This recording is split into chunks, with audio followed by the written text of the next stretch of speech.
¿Qué tal? Bienvenidos a una emisión más de Perfiles en Canal 6 Televisión. Hoy los saludamos desde la Facultad Latinoamericana de Ciencias Sociales, en donde hemos invitado al doctor Nelson Arteaga Botello para conversar sobre un tema muy importante en esta ocasión. Doctor, gracias por haber aceptado esta invitación. No, al contrario, muchísimas gracias. El doctor Nelson Arteaga escribió recientemente un importante trabajo que analiza la clasificación social del electorado, las elecciones de junio de 2021 en la Ciudad de México, que es un primer trabajo desde la sociología cultural que busca hacer un análisis sobre un proceso electoral que fue sumamente competido por las fuerzas políticas en contienda, y que para los seguidores de Morena, que es el partido ahora en el gobierno, fue un elemento importante porque actualmente detenta el poder en la presidencia de la República y también la oposición considera que esta competencia electoral es crucial con Morena. ¿Qué es lo que aporta este trabajo desde la sociología cultural, doctor, para quienes ya dejamos atrás ese momento coyuntural del proceso electoral, pero seguimos viendo hacia adelante que seguimos en esta contienda y en esta lucha por ejercer el poder? Bien, pues la aportación central del artículo es el tratar de entender cómo en las competencias democráticas los actores involucrados buscan, en todas las democracias, buscan atribuir a los actores con los cuales compiten una serie de atributos que tienen como objetivo descalificarlos, digamos, para poder manejar un gobierno. Y al mismo tiempo, los actores se asumen a sí mismos o se atribuyen a sí mismos las características, digamos, civiles, racionales, de competencia justa, para digamos, mostrarse ante el electorado como aquellos que sí pueden gobernar.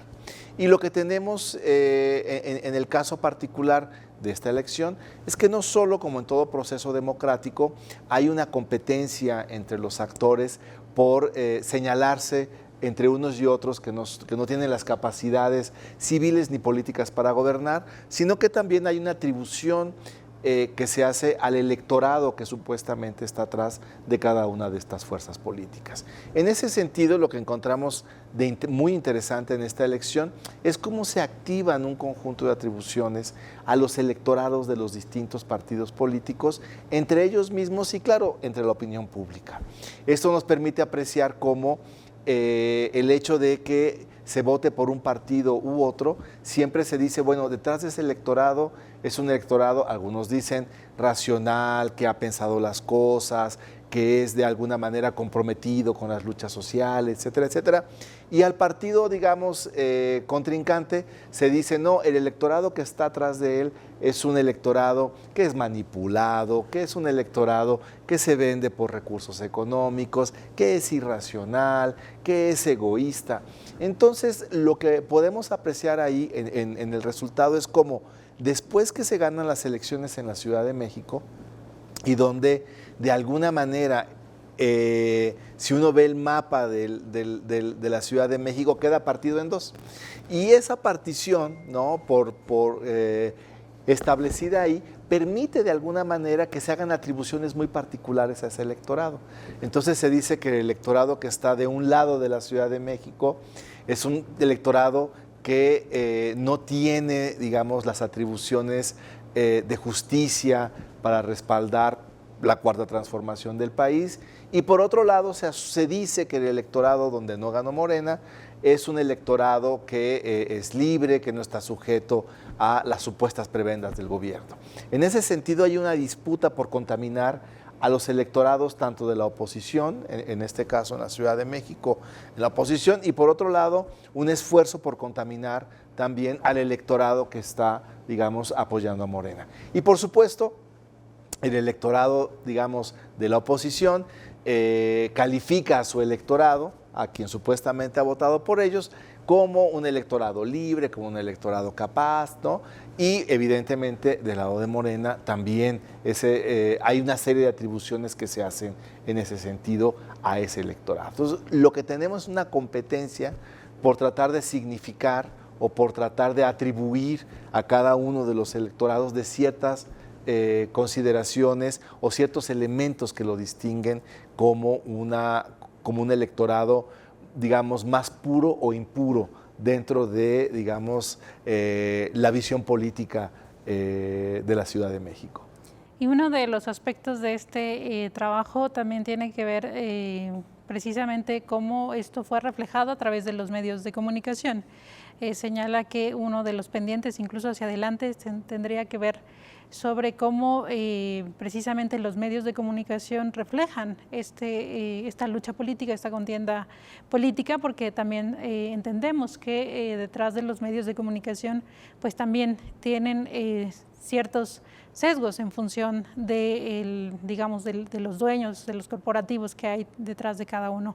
Ese es uno de los temas, pero en este sentido el electorado en muchos de los sistemas democráticos en el mundo siempre es uno solo, siempre se busca que esté informado, siempre se busca que racionalice su voto, que participe, porque además creo, doctor, que uno de los retos que tiene América Latina y México también de manera cada vez más creciente es que también por este fenómeno que usted analiza, cada vez más mexicanos no buscan ejercer su voto, no buscan participar en este proceso. Sí, ahí hay dos cosas que digamos que el trabajo y el artículo trata de mostrar. Y uno de ellos es que el electorado se moviliza por emociones, no se moviliza, digamos, los electorados se mueven, digamos, en función de coaliciones simbólicas, de lo que le dice el candidato o el partido político.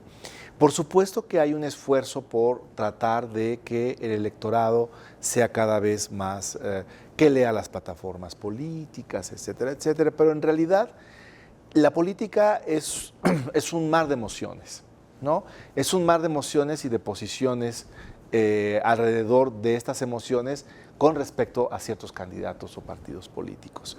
Y lo que tenemos ahí, evidentemente, hay toda una discusión al respecto, ¿no? Hay quienes señalan que el electorado se mueve efectivamente por una cuestión de racionalidad, por ejemplo, con respecto a cómo está funcionando la economía o cómo está funcionando el propio sistema político, etcétera, etcétera. Pero hay otras corrientes, en particular la sociología cultural, que es de donde se inspira este trabajo, parte de un supuesto más bien distinto. Los electorados se mueven en términos más emotivos, normativos, es decir, a partir de juzgar la pureza o impureza de los candidatos en función de un conjunto de elementos más que de estas características. Y como usted bien dice, los medios de comunicación lo que hacen de alguna manera es traducir muchas veces este tipo de emociones y este tipo de atribuciones simbólicas que se hacen a los actores políticos.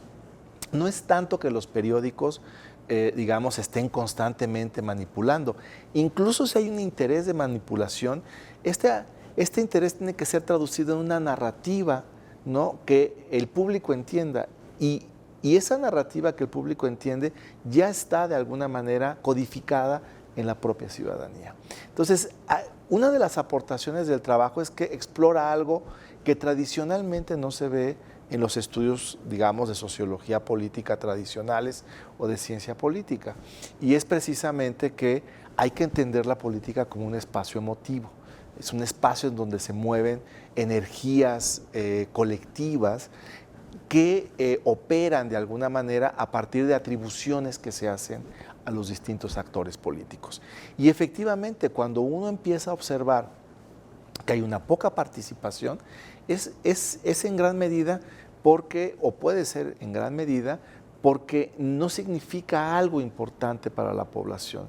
Hay algo ahí que hace que el electorado marque una distancia particular sobre eso, y eso tiene que ver sobre las atribuciones que hace el electorado al sistema democrático, al sistema de partidos políticos, o incluso hacia sus propios, digamos, líderes políticos que están ahí. Entonces, yo creo que es importante, digamos, a veces se piensa que la política antes era más pensada y más racional, pero cuando uno ve la historia desde la sociología cultural sobre el comportamiento político, lo que estamos encontrando es que siempre se ha movido a partir de pasiones.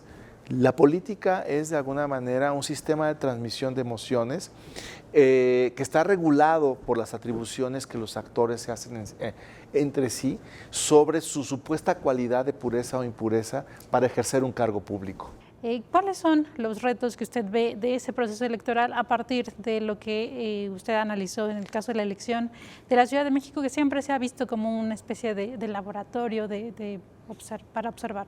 Yo creo que lo que vimos en la elección del 2021 es cómo se van a articular los distintos sistemas de atribución simbólica sobre la pureza o la impureza civil y política de los actores en juego, ¿no?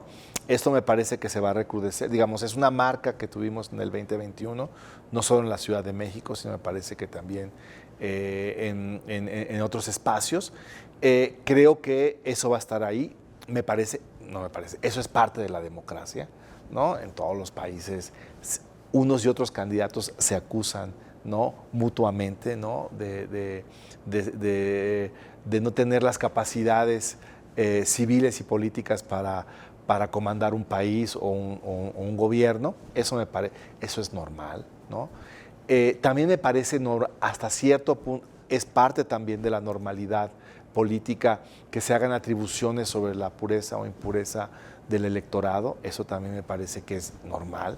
Lo que creo que podría ser un reto y que se tendría que tener cuidado es cuando estas atribuciones que se hacen al electorado, como en el caso del artículo que se analiza, es cuando esas atribuciones se convierten o son consideradas como esenciales del electorado, ¿no?